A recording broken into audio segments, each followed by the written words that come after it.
Thank you very much, Antonino. And we move immediately to the second panel, chaired by Antonietta. Perino. Thank you, Michel. Now we have to prove that we can go backward with time. So I'm going to try to do my best to recover. I invite the speakers. Mutual respect, including rules, starting from the very basic schedule indication. And that is true for everybody. So now we don't have much time, but we'll make some points before the coffee break. So first of all, apologies if we are late. Please, just to save time, I will kindly ask each speaker to briefly introduce himself. And I'm afraid that you will have 2 minutes, 3 minutes each to make your statement.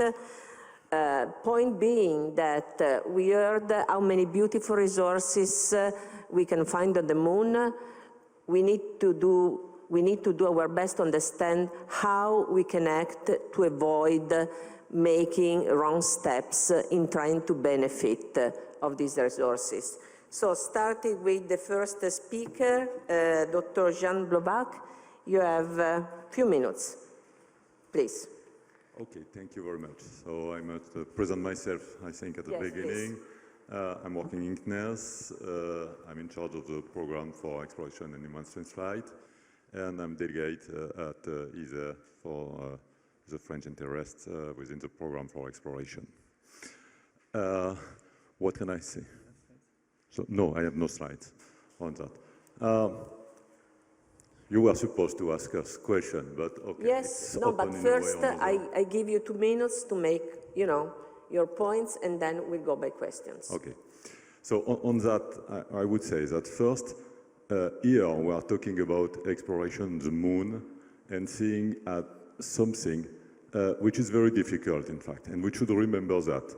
At the beginning and from now, we have only been there only 6 times with human, a little bit more with robotic activity. Mm-hmm. So there will be an impact, but at the same time, it will need some time to get something which is very important on the moon and which will have effect that are comparable to what is done on Earth. So I think that the most important is to progress step by step and to understand at the beginning what we are doing, what will be the impact, but at the same time, we should do something. And this is important, in fact, in that aspect. And it will take some time, and we will progress and understand all those things progressively. There are plenty of ideas that are showing, but I think it's going very fast, and people are having in mind sometimes more dreams than reality. Yes, for sure, moving step by steps, but we need to be prepared up front, I believe. Not to run the risk that people can step one on the toes of the other people. So in a coordinated way. Do we agree on that, or we have different opinion? Just grab the microphone and let's have a live discussion. I'd love that. Thank you. Thank you, Maria Antonietta. Yeah. I think it's important what you said, right? We need to have this coordinated approach. And this is the difficult balancing act that I was talking about before. How do we ensure that we are proactive? And so we start somewhere, but at the same time that we can evolve our approach in time based on the knowledge that we have. So this step-by-step approach is the way to go, but we need institutions to allow us Antonino, to coordinate. Do we need a body to coordinate the approach? It's a good question. Normally, in international law, we hesitate to create new bureaucracies. So I would say we do not need like an international seabed authority for the moon today. Okay. But we do need a place, and this is what we're trying to do with the Lunar Policy Platform, where we can put all the pieces together and see what is the common ground. Because at the moment, this is what we're missing. We don't even know what we agree on, fundamentally speaking. So we need to put all the pieces together and see, these are the disagreements, these are the agreements, what can we reconcile? So a multi-stakeholder entity, I think, is needed for that. That's the purpose of the project that I'm coordinating. And then from there, in 10 years, maybe we can think about an international governing body. Can you pass the mic to the representative, Thomas, of a large system integrator? So the industrial point of view. What do you think that we shall do to avoid the same mistakes, to export the mistake we did on our planet, on our satellites, on the moon? Well, that is a very good question. Thank you, Maria Antonietta. Basically, so I'm fully fan of trying to avoid mistakes we've done on Earth. So we've seen a lot of them over the last hundreds of years by industrialization and so on and so forth. So that's clear. So we need to learn from that. So that is very important to not, let's say, do something like a scrapyard on the moon and things like that. So that's something I think which is in all our minds to avoid. But there's the need for technologies, and what I would like to stress, and I already said to you, it was a very enlightening presentation you've given, is that we need to have regulations. So that's very important. So if we consider as industry, for example, that we try to build up business cases, business models for example, going for in situ resources utilization. So we want to produce something there, we want to sell something there. So we must be sure what we can do, where we can do it, and how we can do it. And that's really the point on environmental protection, how we can do it. So are there any regulations which we need to take care of from the beginning? Because if you're going for business cases, business models, in the end, that's very long term for the moon. So it's not we are inventing something and we are making money in the next 2 years. So it's 20 years or whatever. So there needs to be some kind of certainty for industry to be able to build up their business model and invest. Typically a large company is not investing into business models which only pay off in 20 years, and even if there is lots of risks attached concerning regulations which we don't know yet. My recommendation really would be, and that's very good stuff you're doing there, to come up with at least basic guidelines, regulations where industry can step on and build their cases on. So that's very important from my perspective. And from a legal point of view, how can we make sure that people will follow those regulations? Because, you know, theory is easy, but then to turn theory in practice. Antonino. I spoke a lot already, so I'll be brief on this. And I actually wrote a PhD on enforcement, so it's not a question I can answer in 1 minute. But I think the best way to do this on the moon is through incentives.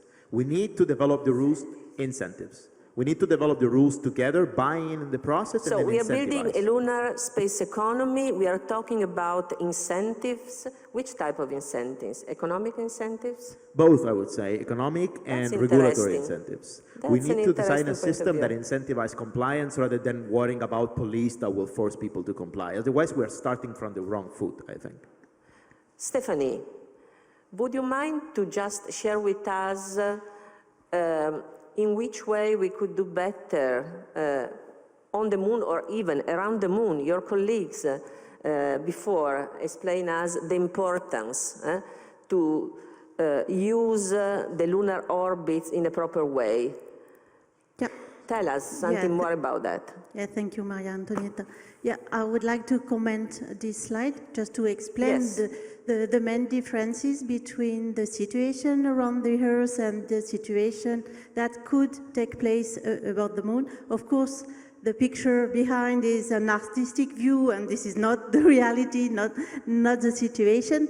But the main difference is nowadays we know that we have a very large number of objects about the Earth. This is very densely populated, while so far there are not so many objects around the moon, or about 10 satellites nowadays, so we have an opportunity to do it better. And this is really part of the great enthusiasm that we can improve ourselves with the moon.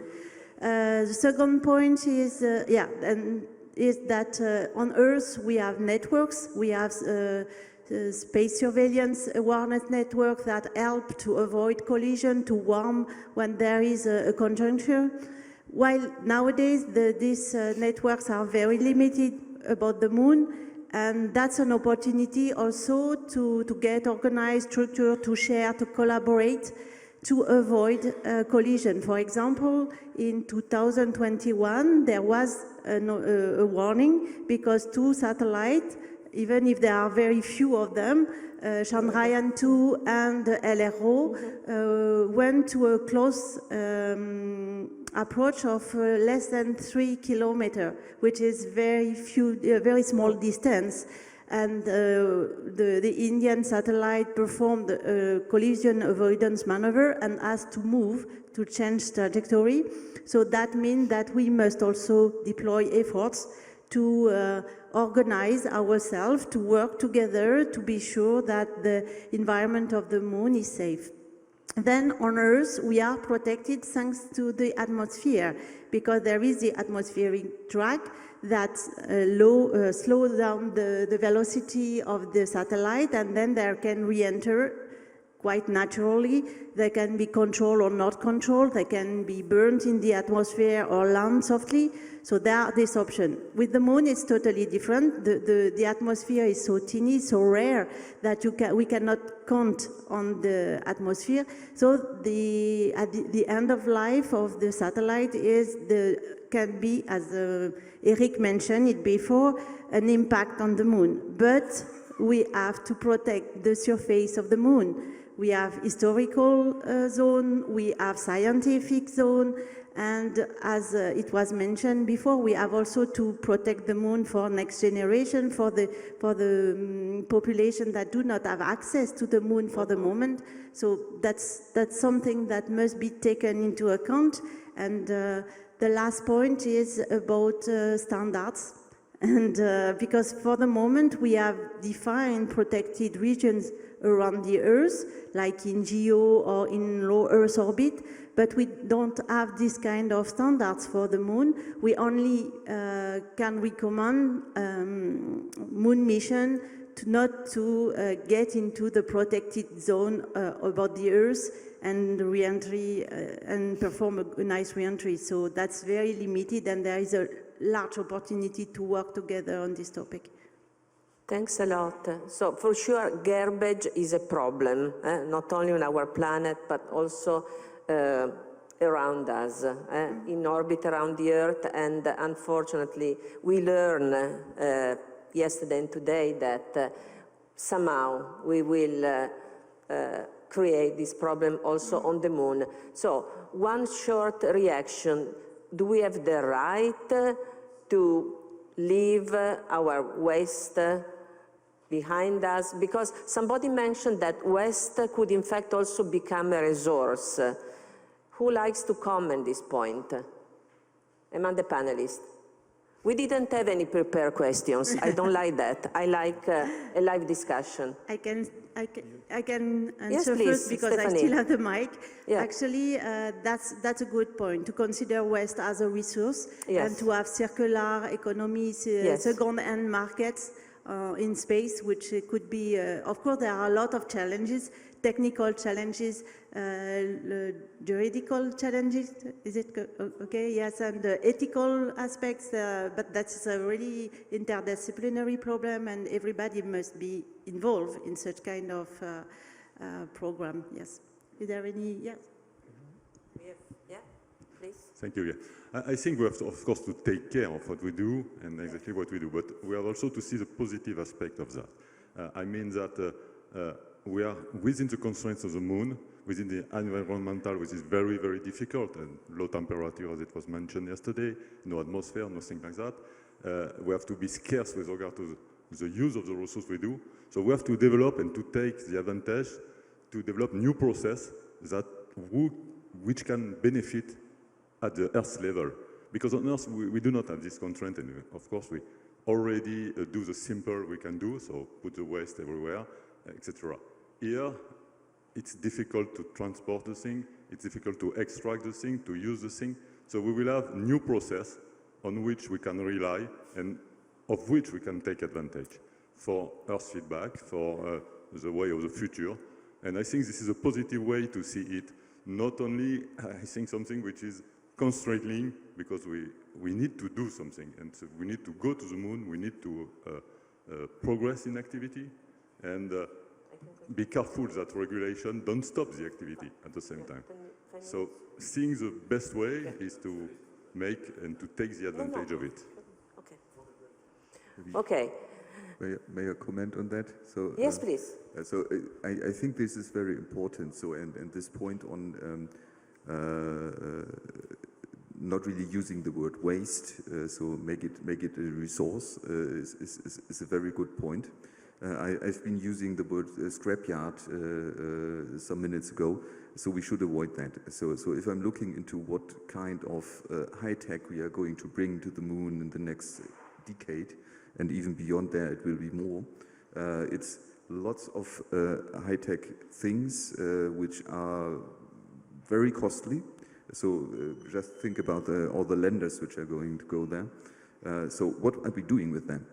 So they're just there. So we are leaving them there, and there's so far as I don't know about any plans on reusing those high tech elements which are going to be put there, even if they're, let's say, in different places on the moon. But anyhow, so if we're doing that, sending that stuff up, as much as we love as industry to build all that stuff, so we shall consider reusing that and not just melting and processing something else, maybe using it. I love this thing on Internet of Manufacturing things, which I heard this morning. So that is very important, I guess. Antonino is jumping on the microphone. Just telegraphically, because I think we need to acknowledge that there is already waste on the moon, as that was said, and now we don't want to create more. So I think we can use the word waste as long as we say that we want a zero waste on the moon, because we need to acknowledge the problem to solve it. So we do have resources. I think we should treat them as such, but we should acknowledge that right there, they are doing nothing. And so we need also business cases to make happen this reutilization. As our discussion is very easy, I had a little piece of difficulty on top of what we have just discussed, and I need to do that. I got a degree here in nuclear engineer. And so I am convinced that to carry on the development of a lunar surface infrastructure and economy, for sure we will need to involve and use also nuclear energy. So talking about wastes, who dares to comment about when we will have a nuclear reactor on the moon that will function to provide enough energy to power our plant, to transform the local material into resources, and I learned this morning, into reserve. We will need regulation also for use of nuclear stuff.